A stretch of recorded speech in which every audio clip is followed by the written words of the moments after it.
following is a production of DallasCowboys.com and the Dallas Cowboys Football Club. How about them Cowboys? Yeah! Go Cowboys! Let's go, baby! Are you ready for a break? Yes. Are you ready for a break? Absolutely. Ready for a break? Yeah, and so much for that. It's time for The Break on DallasCowboys.com We were on the break! with Ambar Garcia, Brian Broaddus, Nick Harris, and Derek Eagleton. It is Tuesday, September 3rd, 2024, Season 20, Episode number 21. Welcome to the latest edition of The Break. We are live from the SWBC Mortgage Studios at the Star. We're presented by LG. LG is the world's #1 OLED TV brand for 11 years and counting. See why at lg.com/OLED Evo. Welcome to week one It's game week of the NFL season. Man, I'm so excited because and I know we all are college football fans too, so after a weekend of some really good college football, now we get to the big boys, and it's time to get the NFL cranked up this week, starting on Thursday night. The NFL will kick off its season games on Thursday and Friday this week, and then obviously full slate on Sunday, games on Monday. It is the greatest time of the year when football is back. Today, we're going to play a very simple game, but I don't know how easy it will be. Okay. We're going to go through the entire roster. We're going to go position by position, including the coach, and we're going to talk. We're going to answer a simple question: are they better, worse, or same? So we're going to go through each position group. We'll talk about each one and let you guys give us your opinions. I think this is the best way for us to be able to allow our fans to kind of get a full assessment after all the free agency, the draft, training camp, preseason games. Now you enter the season. Where are you? And this should set the table, I think, for our fans. So let's start first. Just to clarify, this is coming out of walking off the field against Green Bay versus now, or is it like going into last season versus going into this season? It is where we ended last year. Now, you got to put that in whole, because I think that's a fair question. Okay. I think you got to look at the whole of last year. You don't just say what were they in that final game, because we know if we're going to do that, for sure. And nobody played great in that last game. Well, most people didn't play great in that last game. But I think we look at it from the standpoint of if you say the 2023 version of the Dallas Cowboys, and that started with week one all the way through to the playoff loss to Green Bay, the 2023 version versus the 2024 version, at least where we are right now going into the season, are they better, worse, or the same? Perfect. All right, so let's start first. I want to start with the coaches, and obviously the big difference there is on the defensive side of the ball. You bring in Mike Zimmer, you lose Dan Quinn to Washington.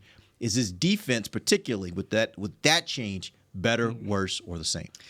From a coaching staff perspective, whenever you factor in losing Dan Quinn and losing Aiden Dirty, I would say, the same is an option, right?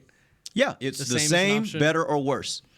I would say better. I think I would. Whenever you look at Mike Zimmer and the experience that he brings, and the different type of scheme differences that he will bring, the experience that he has not only as a head coach but also in Dallas as a coordinator, I think that's going to be a really big addition to this team at the end of the day. The defensive line coach specifically, whenever you look at Aiden Dirty versus Jeff Scanina, I really loved what Aiden Dirty brought to this team whenever he was around, and this is no discredit to Scanina. I just feel like Dirty was one of the best defensive line coaches in the NFL last year. So in that perspective, I would probably say worse. But overall, looking at the entire coaching staff and, as from a holistic perspective, one versus the other, I think I like this one a little bit more. I'm going to say they're better.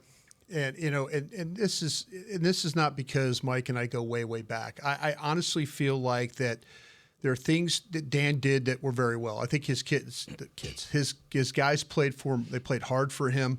I think there were times where where he failed you a little bit is like maybe putting guys in position to make plays. And I'm talking about Micah Parsons. I think that Mike Zimmer has a better understanding of what he needs to do. I sit there and you watch all these quality edge rushers around the league, and then Micah was hand down, and it seemed like it was always from the same spot. And I think that to really get this done, when you look at, like, we're into now watching Myles Garrett play. And the amazing thing that they do with Myles Garrett is his ability to move around, play right, play left, play in the middle, do creative things. I think overall, just to me, Zimmer, the way his techniques and his scheme, I think it's more sound. I just, to me, we talk about turnovers. Yes, they created turnovers last year, last few years. It's been really good. Where I think that we've seen some big plays, happen because of that. I think with Mike Zimmer, you're not going to see as many big plays against this defense for the way. So I'm going to say from where the trends are in the league of giving up big plays, Dallas will be better defensively of not giving up the big plays. We did see in the preseason, though, it was preseason, we did see turnovers. We did see those. And Mike was even talking, I asked him about that. He says, listen, I don't think I'm going to be able to create as many turnovers as they've had here. But damn it, I ain't going to bust coverages and stuff here either. And I think that's something that this team and then how they use their personnel will be different from last year. Yeah, that's an interesting thing. I always look at it as risk reward, and I think Dan Quinn's defense was predicated on a few more risks, but they could get you some big returns. I'm not going to be the person that's going to kind of rewrite history and now make it seem like Dan Quinn wasn't great for this team. Dan Quinn did a hell of a job. He did a great job with this defense. Sure did. And had this defense playing at a really high level. But there were moments when they would bust, and so the question becomes now if the scheme is more one that doesn't take the risks, can you get maybe even a little less of the big turnovers, but at the same time, don't give up the big plays. And if you can do that, now you're better off as a team, I would think. Amber, we're talking about better, worse, the same. That's what we're doing for every position on the team. We just talked about the coach, particularly the difference in defensive coordinator. Where would you fall? Well, there's still a lot to see. Like, we haven't actually seen him in a real game other than preseason. But I think for me, I would say it's better in the sense that it brings a different kind of excitement. You talk about what Dan Quinn was. Everybody loved Dan Quinn. We were a huge fan of him. Sure. But like you just mentioned, you started seeing some of that decline where, okay, the defense wasn't where it needed to be despite those big plays, getting those interceptions, also stopping the run. That was a big question there too. You never knew, depending on the players that you had playing or healthy during given time. But with Zimmer right now, for me, it's just the excitement of I was gonna say like a new toy, but not quite. But a guy with experience, a guy that has earned in such a short time, he's earned the respect. I mean, you listen to the way that the players talk about him, and I love that. I absolutely love that because the players are bought into his system, are bought into what he's coaching them. Even the way Micah Parsons talked about him during training camp and saying how he likes the way that he's utilizing him and teaching him new things and how he can be more explosive this year. So to me, it's just the excitement around him. I'll speak to that point. You're giving a reliable old dog a new toy because you're giving Mike Zimmer this defense. That's a good way to put it. Thank you. I'll put it that way. Yeah. Well, there's a couple of things, though, that you can look back on this, too. And maybe the decision of Dan Quinn to play as much dime package. And they did make a decision on going light at linebacker. Mm-hmm. They did. Yep. They made that decision. They said, hey, we're going to go with Clark, Van Der Esch. They didn't have a great answer for linebacker, and they made the best out of they could, playing Bell down, as much dime package stuff, the 6 defensive backs. They played that entirely, really, the whole game because they didn't have. They made a tactical error. I will say this: I love AD as a coach. I love him. I think if you want the counter to that is Al Harris. I think Al Harris is about to be a rising star in this league when it comes to defensive backs and getting them ready to play. He's going to have his challenges ahead until they get Bland back. But I have confidence with Carson and others that Al Harris as a coach could do what we would think maybe that AD was doing with your defensive line. Yeah, that's an interesting point. When you look at particularly the cornerbacks on this team and how they've had this string of guys that they've brought along, draft them, get them out there to play, and they play really well. I mean, really well. Yeah. That you have to give some of that Joe credit. Joe Witt and Al Harris. I just did phenomenal. I believe this with all my heart. Dallas caught a break, and I don't know if it was professionally or decision or they already had a defensive back coach there at the Commanders that they were interested in. Dallas caught a huge break with Al Harris getting to stay, in my opinion. Watching him every day with you guys, I'm like, this cat can coach. Yep. And you see how he interacts with his guys. I'd love to sit in a meeting with him sometime and watch him technique this thing up.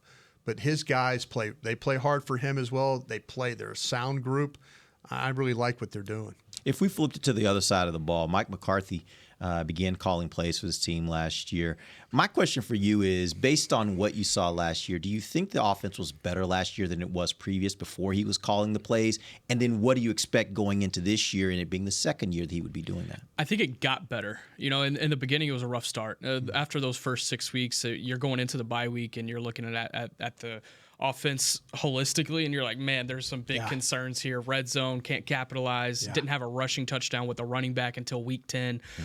There were some concerns there, but I think as the season went on and you powered into November, you went on that winning streak, you get into December and get a big win against Detroit, and you win the division on the back of your offense. I think it got better. And I think going into year 2, now that they don't really have to kick off the rust of a new offense, I think there's going to be a little bit more cohesion going into these first few weeks with the second year under Mike McCarthy. For me, though, it's still the running game. Like, where does the production come from the running game? This is going to have to be something that I just see to believe, and right now I'm not seeing it. I forgot, this is bad reporting on my part, but maybe you remember, Nick. I don't know, but I don't know when it was, but right after a game, I forgot what the media was asking him, and he's like, well, I was calling the plays. Like, it was more of a head coach type of question that you ask your head coach, and he was just like, he gave one of those attitudes. I don't know, it just rubbed me the wrong way, those little things like that. I'm like, well, should you be calling the plays then, or focus on, your main job? But I'm being too hard. Too reckless today. Hey, it's week one. Mike's yes, gonna walk I in there. am, because if I was in his place, I'd 18 more probably act weeks the of same these. way. I know, right? Yes. Hopefully more. No, but I'm with you exactly. I mean, that's the main thing, the running game. I think we've seen such an improvement in Dak's passing game, and I know this is a debate all the time. How good is he of a passer? I think he's improved so much, so much. So I'm not worried or concerned about that. I'm more concerned the balance, finding the right balance. And right now, I mean, we saw it last year. It wasn't a thing. The running game was non-existent. Very, very few. I think against Washington, that's when you saw some of the running game and Tony Pollard. But other than that, this year so far, what we've seen, and we haven't seen the starters play in the preseason, but even that training camp is so inconsistent that I have to see it to believe it, and hopefully it is something that will pick up along the season. Yeah, I hope this running back decision is not the linebacker decision of last year. Or the receiver decision from like 20. Yeah. What was Amari Cooper coming? That all of a sudden it's 2019? like, no, we're fine. We'll be good. And I hope that's not the case. The thing that I always strive for and look at, and when we watch other teams play, when we have time, is the creativity. You watch teams that are really creative, even if they're not very good up front, their ability to run the football. I was watching the Browns just run the ball because that's one of the better running teams. I'm thinking, how the hell do they do that? There's some real creativity with their blocking schemes and stuff like absolutely. that. And it doesn't require somebody coming off the ball and just blowing somebody up.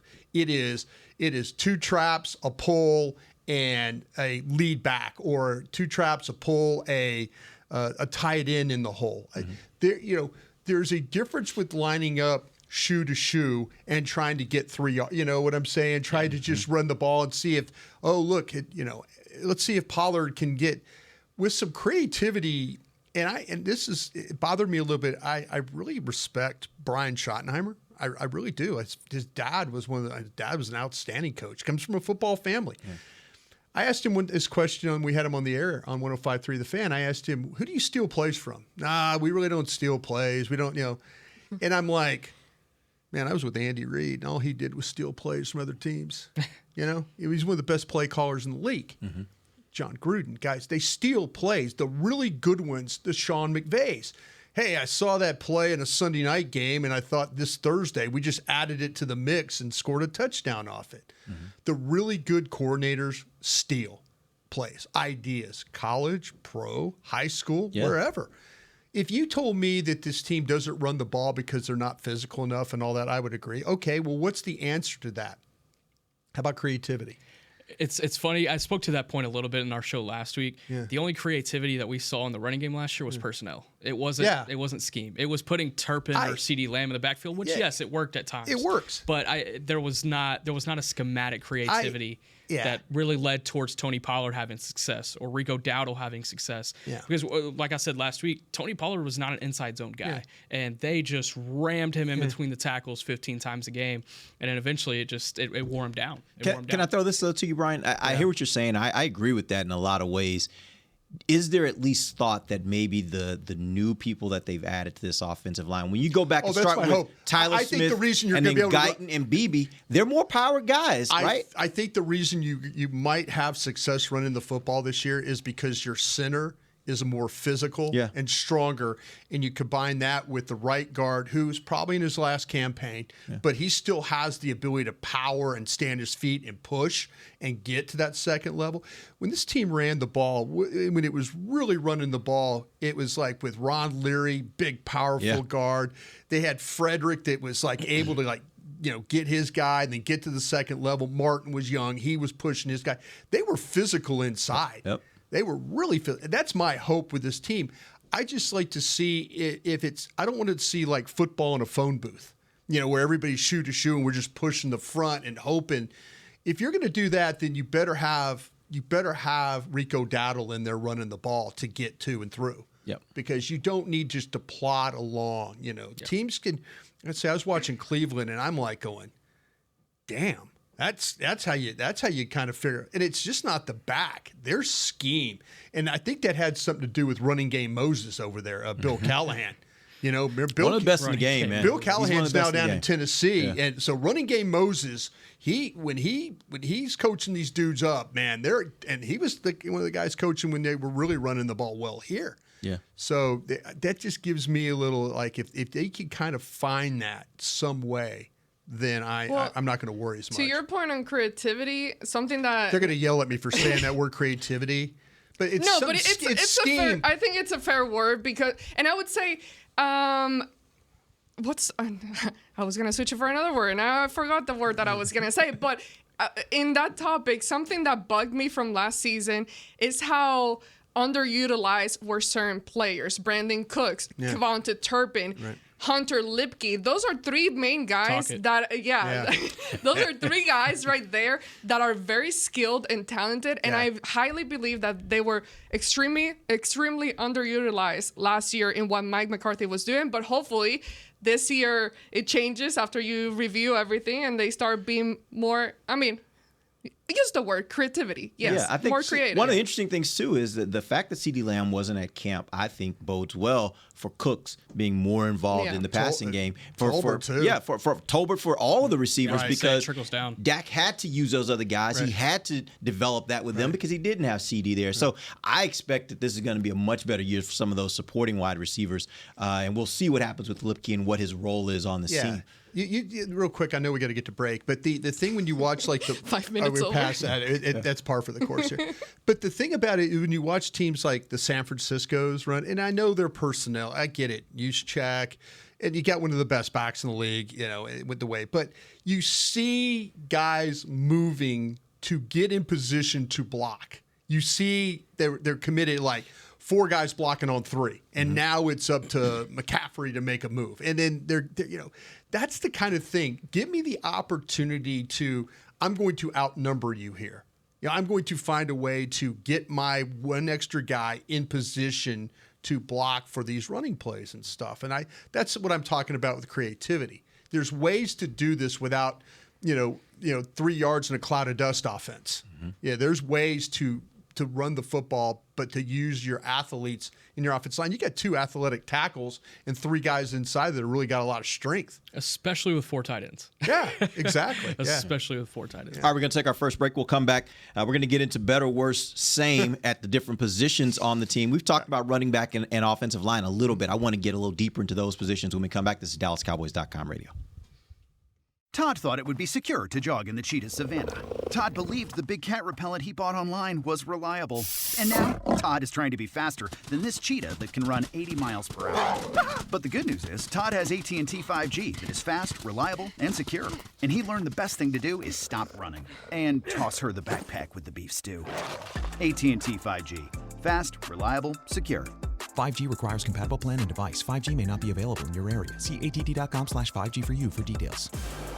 If you can't be at the stadium, there's no better way to watch your Cowboys than on an LG OLED Evo TV. That's because everything you see is more lifelike. Every play, every hit. I mean, you might as well be on the sidelines. That's how clear it is. It's all thanks to LG's legendary technology. Perfect black, over 8.3 million self-lit pixels. No one comes close. LG OLED Evo is the best TV in the game for a reason. See for yourself at lg.com/OLED Evo. Don't put off getting your oil change, Dallas. Take 5 Oil Change, a proud partner of the Cowboys, is faster than you think. There's no appointment needed and no waiting room. Yep, you heard that correctly. Take 5 is so fast, you don't even have to get out of your car. You can take advantage of Take 5's fast, friendly, and simple service at any of their locations across the Dallas area. And remember, at Take 5, you stay in your car because they're faster than you think. Take 5, the official oil change of the Dallas Cowboys. If you shout, "How about them Cowboys?"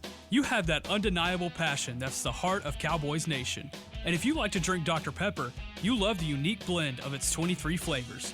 Together, your one-of-a-kind fandom paired with the one-of-a-kind taste of a delicious ice-cold Dr. Pepper is the game day lineup that can't be beat. Better yet, gather your Cowboys and Dr. Pepper fan friends to watch the next game and crack open a delicious ice-cold Dr. Pepper for everyone. The wins will be even tastier. It's a pepper thing. Life doesn't stop when the economy is uncertain. The market might not care you have a wedding to plan or a kid to put through school. And inflation doesn't know you've got a family to feed. But Bank of America does, and is here to help. With digital tools to help you save and local experts nearby, you can keep life moving forward the way you need it to. Bank of America. What would you like the power to do? Learn more at bankofamerica.com. Bank of America N.A. member FDIC, equal credit opportunity lender. Back to the break. LG OLED Evo is the best TV in the game, but don't take our word for it. Digital Trends said the LG OLED G4 has the best picture quality they've ever seen. See it for yourself at lg.com/OLED Evo. Welcome back. Second segment of the break, live from SWBC Mortgage Studios at the Star, presented by LG. And this segment is brought to you by blockchain.com. All right, so let's get into our game, better, worse, same. Quarterback position. There really wasn't any change in personnel. The only question would be, do you think anyone's gotten necessarily better, particularly Dak Prescott, who we suspect will play most of the, if not all of the season, hopefully, for the Cowboys, barring any injuries. Better, worse, same. I think they got better in one way. And you could talk about, we now understand what Trey Lance is, but as a third quarterback, I think Cooper Rush got better because his willingness to throw the ball down the field. I don't see a nickel and diamond guy anymore. See a guy, it was kind of like, either I'm going to be the 2 or the 3, here I am. Yeah. So he just started horsing the ball down the field, and I'm like going, all right, throwing the deep out, throwing the in cut. Oh, look, a comeback. It wasn't like check down, run the ball, check down. I mean, it's like he opened up his mind of like, he had really nothing to lose. He was I was gonna about be to say, what does he have to lose? He was going to be the second quarterback or he was going to be the third quarterback. That's where they got better, in my opinion. Yeah, I think also this is going to be an interesting decision that they could make. I don't think they will make this decision, but they could activate all 3 quarterbacks and integrate Trey Lance and some Wildcat stuff that could open up the running game a little bit more. You have a word with Bones Fossil? Have you had a word with Bones Fossil about somebody's going to have to say that? They would have to I thought that was him popping around the corner like, what? They were taking my spot? They would have to take away from somewhere. Yeah. Like I said, this is probably a situation where it doesn't happen, but if they want to get creative in the run game, activate Trey Lance and put him on the field for 3-4 snaps a game. That's nothing wrong with that. Yeah. I can't even imagine a scenario where that actually happens. There's creativity right there. Now we're talking creativity, yeah. Especially if you guys, as we talked about, as we're going going to talk about next, that running game. It does give you a little something different in that run game. Now, once he starts to, I'm like, okay, too much. Don't too throw. Too much. We're just running. There should put like a suggestion box right over there. Yeah. By football side, and then people, Like a throughout the kindergarten, week. like when you let's put just in like, hey, let's have suggestions. the snack this week. I almost said a snack. I mean, the more eyes, the better. You're just sending some input. Nick's you got take his it or you tray- leave it. Nick's got his tray of food. He walks over and just puts one in the box. And Activate Trey Lance. I think that would be fun. I think quarterbacks are good too, yeah. I think they're fine. Does that a mean solid same? answer. I would say same. I mean, if anything, Dak, I think he picked right off where he left off last year. I don't think it took him like right off the bat. You can tell he had been doing those practices in his backyard and training and all of that, because right off the start of training camp, I mean, he didn't miss a beat.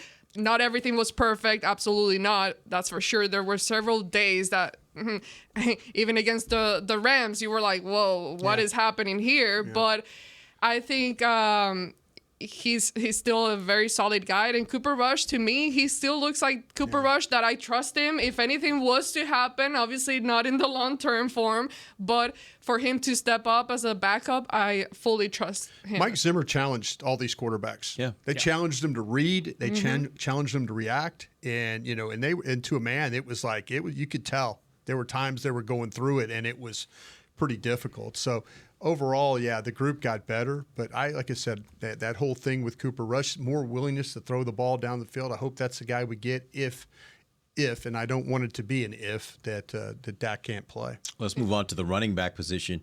The big loss there being Tony Pollard. But I think, if my memory serves me correct, everybody on this show, and Nick, you were on another show at the time, so I don't know how you felt on this, but I think everybody on this show was okay with the idea as we finished that season that the Cowboys should move on and not pay Tony Pollard big money to be running back here with the Dallas Cowboys. But that being said, they lost Tony Pollard. They did pick up Zeke, and they did pick up here in the last week Dalvin Cook. Mm-hmm. That being said, do you think they're better, worse, or the same? Worse. I got to see it. I just no I don't, hesitation. Yeah, at all. I feel like this is the biggest concern on the roster right now. After they addressed the defensive tackle hole in my eyes, and going and trading for Jordan Phillips and adding Linval Joseph, I'm now looking at the running back position as the biggest red flag. It's just I don't see where they build playmaking ability between the 20s and getting downfield. Red zone, different scenario. I think they do get a rushing touchdown before week 10. I will say that. Mm-hmm. But I think whenever it's talking about this offense needs a running game to open it up, Dak Prescott needs to be able to utilize the play action for him to be at 100% efficiency.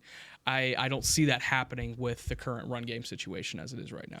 Yeah, Derek, that show we did, we were working on the draft show. We were thinking that we were going to draft a guy. Right. And you were like, oh, yeah, get rid of the guy. If we'd have known that, we'd said, no, pay Pollard. That's what we'd Keep him. Keep him. I mean, I was thinking, man, they got to do something with this running back room. I didn't think it was going to be bringing Ezekiel Elliott back, but they did. I'm on board with Nick here. I do feel like I just don't want the offensive line to have good reps, good snaps, play blocked maybe to run 8-10 yards, and it only goes 3 or 4. Just because you're not getting to and through the hole. I say that a lot, but that's really what running game is. You get the back in the second level, you get a chance to be a really good running team. And I worry about this team having the ability to do that consistently. The longer you have to hold the blocks, the longer these officials love to call holding. Mm-hmm. You get a quick back, somebody can hit it, get through there, you brush, you go, and the officials let it go. But if you're sitting there, if Terrence Steele is on the backside, he's holding, and kind of gets a hand to pull a guy to keep him from getting in on the tackle because Zeke's not to the hole or any one of these backs aren't to the hole, and when you get called for holding, you're going to remember what I said. Mm-hmm. Because the longer you have to hold blocks, the more likely you're going to get called for holding. I would say for me, I mean, same or worse is about the same. Like last year wasn't good to me in my eyes. So I think with these guys, again, you talked about the inconsistency. I've been saying it, and I said it during training camp. I can't really figure out if it's the line or the running backs, it's a combination of both that it's just not quite there happening. But right now, no one on the team really has shown me that kind of spark and speed. And they all have their own thing that they do well, and they all have shown that they do have that speed, but it's not translating onto what we've seen so far. So right now, I'm excited that Zeke is back for sure. I think he looks in very good shape. He looks light in his feet and his footwork. I'm excited to see how he comes in and helps.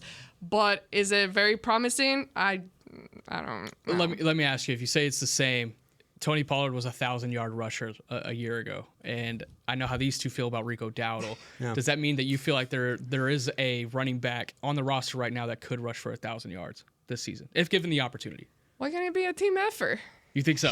You think so? You think Rico Dowdle? I've been on record as somebody. saying it, and I think it's more than 1,000. I think he's a 1,200-yard back if he can play. If he Again, can play you're expecting for him to stay if he healthy. can play, Yeah. that's the key. Yeah. Like, it's all for me for Rico Dowdle understand about that. being healthy. And you said you hadn't really seen that spark from any of these backs. I think I have from Rico Dowdle. I've seen him Deuce a flash little like bit, that. too. But I've seen him flash. No, but the point is he hasn't had the opportunity yet to be the full give me the load type running back. And that's now the let's thing, see if he can do that. If they give him the load, what does he do with it? Number one, can he consistently be what we've seen him be in spurts? And can he stay healthy? There's a lot of ifs involved in Nick's that. over here using his calculator for something. Okay, so we're going. Let's just based off of his yards per carry last season at 4.1 yards per carry. If he stays on that same line this year, I think from y'all's perspective, y'all think he can take the next step. We said 1,200. Yeah. Y'all think he could take the next step. This is just for 1,000 yards. Yeah. He would need 14 carries a game, more than 14. See, that's good. My conversation that we're having here is predicated on them giving him the ball, like him becoming the primary back. Okay. If he's not the primary back, then a decision like that could be made. We've seen that before. Like, well, can't you tell this one guy's averaging 4.8 yards a carry and the other one's averaging 3.8 yards a carry, and they keep giving the ball to the guy who keeps carrying the ball 3.8. Yeah. We're at the mercy of carries and injury for that guy. You know, but if he has both, I'll bet on it. Yeah, if they want to rely on him, I think he can do it. I'm still in the back of my mind, like, is the story going to repeat itself of the last 2 years where, like, it was Pollard behind Zeke and then people asking for Pollard. Then it was Rico behind Pollard and then people were asking for Rico. And then now we really got him. So I don't know. It's just an interesting concept there, and it's happened through the history of the Cowboys. Yeah. I saw it happen with Troy Hambrick. Everybody wanted Troy Hambrick in there, and as soon as he was in there, it was like, oh. There's a lot of bad things you can call football players, and I've heard all of them in meetings. But the worst thing you can call a player, I think, is a progress stopper. And I hope that gentleman that they brought back is not a progress stopper for potentially for Rico Dowdle maybe getting that opportunity that you know. But then also they could look at this though and also say, hey, none of these guys are going to work, and we're going to have a wide receiver situation like in week 4, and then we got to make a trade. Yeah. We got to trade. For my something. thing is, I think Dalvin Cook is a really good insurance policy. I think if I were the Cowboys and if I were making decisions, I would go into the season and say, I'm going to give Rico Dowdle the full load. I'm going to use Zeke in short yardage type situations, and I'm going to sprinkle in a little Deuce, a little Lipke, do some different things with them. Right. But Dowdle's going to be my primary guy. Yeah. And in the event that he gets injured, now we're going to have to piece this thing together, and Dalvin Cook just gives me one more guy with some experience I can sprinkle in there as I need to do it. But I would go into the season saying Dowdle's my guy. I said this on the radio one day, and people actually liked it, and I can't believe that was the case. I said I would use Zeke up for 3 games. I'd throw Cook out there for 3 games. I would keep Rico Dowdle as healthy as possible. Till the playoffs? And I would just run these guys into the ground. And then when they're done, and it's like, okay, we're 4-3 right now, week 8. Let's go. Dowdle. I mean, you got some tough games coming up. Yeah. Not a Steelers, bad Ravens. thought. Actually, that's not a bad thought. Let those old dudes take all those hits. You know? That's not a bad thought. All right, we're going to take our final break. We'll come back, and we might even get to one other position. We'll do that when we come back. DallasCowboys.com radio. It's the official men's skincare brand of the Dallas Cowboys, Jack Black. And right now, Cowboys fans can get 15% off their $75 order. Plus, because every deal needs a playmaker, your order will include a free 5-piece skincare set and free shipping. The Jack Black Playmaker is 4 of Jack's favorites and a full-sized intense therapy lip balm. Make a play for the playmaker at getjackblack.com/Cowboys with the code CowboysVIP. That's getjackblack.com/Cowboys with the code CowboysVIP. They say champions are remembered, but legends are never forgotten. United Ag and Turf offers a winning lineup of John Deere equipment built to tackle any challenge on and off the field. Legendary John Deere tractors, combines, residential mowers, commercial mowers, compact construction equipment, Gator utility vehicles, and a full line of golf and sports turf equipment. United Ag and Turf, the official Ag and Turf equipment supplier of the Dallas Cowboys. Visit UnitedAgAndTurf.com to find a location near you.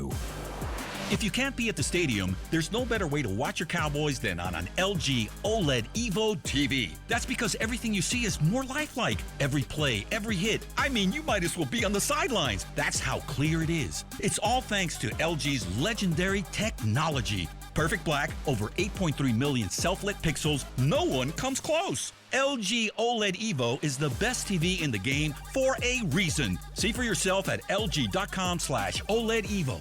From the field to the festivities, Lucchese embodies the essence of luxury and tradition.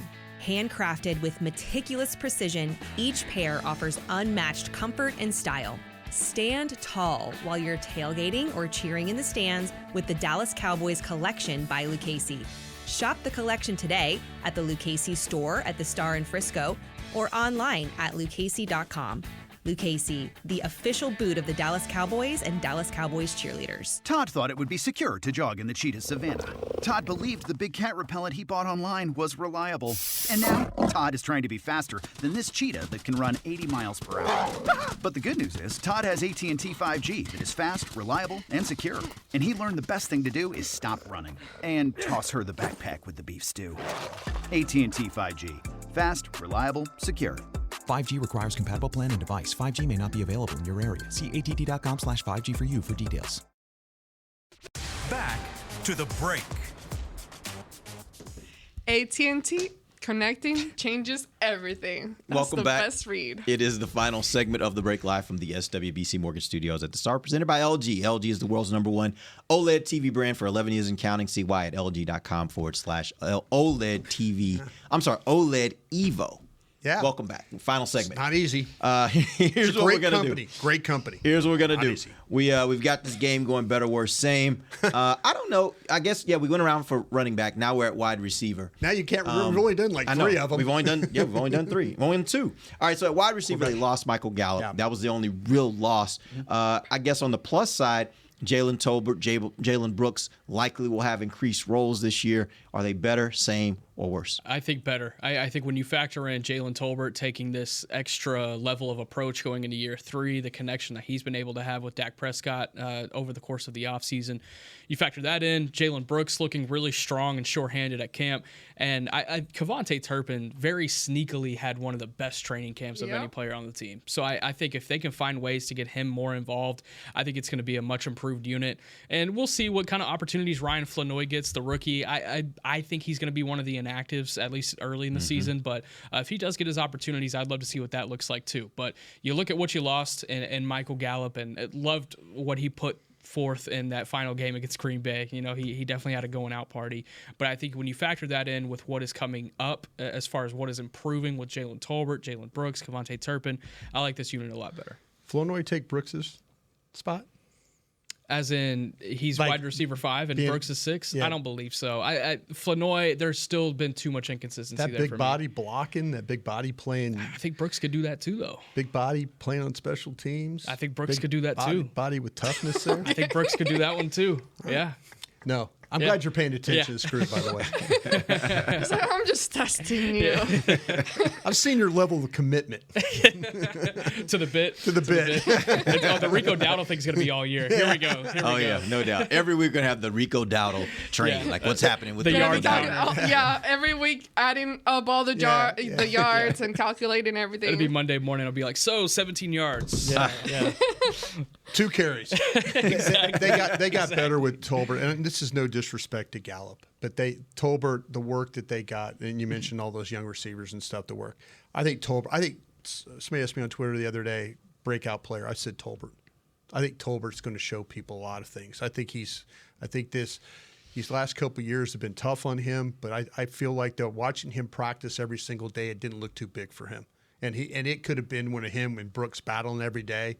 I just thought Tolbert was a better player when you watch practice every single day. It started off very equal, and then by the end, I was clearly in the camp of Tolbert being better than Brooks, but Brooks got better as well, just not to the point where he could beat out Tolbert right now.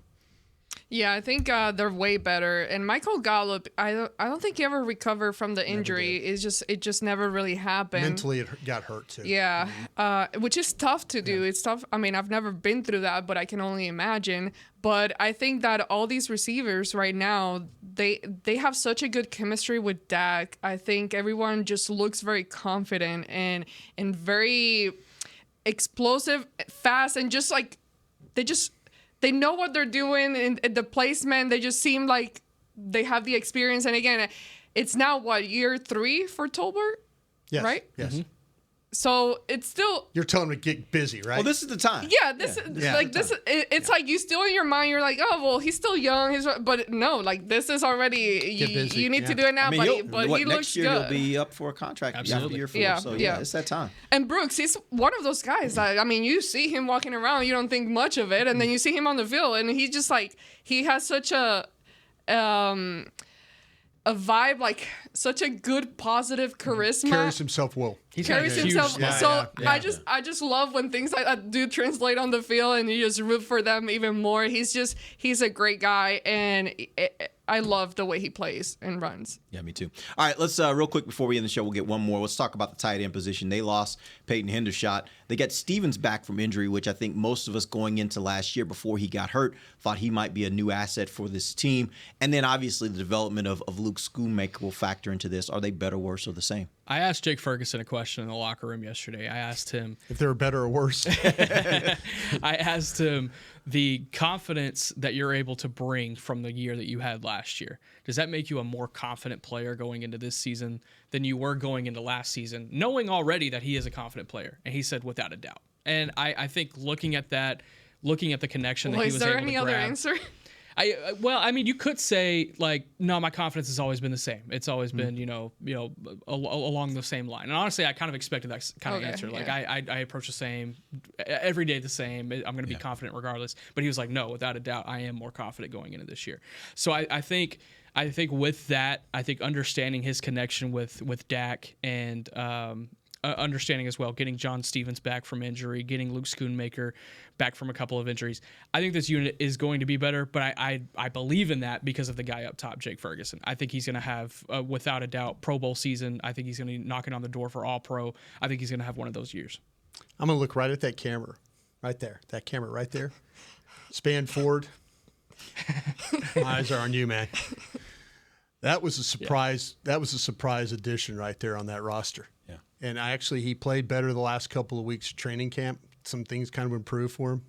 Again, eyes on you. You think he's active because of how big he is, what he can provide you there? I'm just kind of thinking that this is one of those times where this Cowboy tight end, every year it seems like I get mad at one of them, and then they block me on Twitter, and then they turn in 2 years later being like a really good player. Yeah.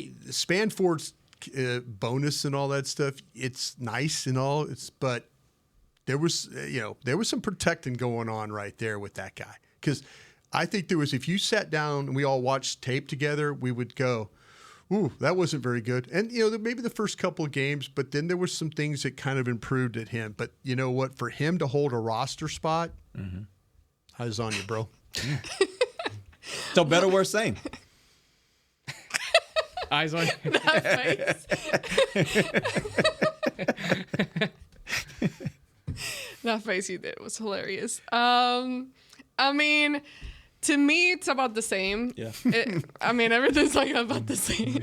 But no, And I think it is a solid. Schoonmaker, I got to give up on some. I got to go somewhere in the Big Ten to yell at somebody here. Huh? I can't yell at Schoonmaker anymore. I think it is a solid group, and we know that that's one position that Dak tends to rely a lot on, and it's like his comfort zone right there.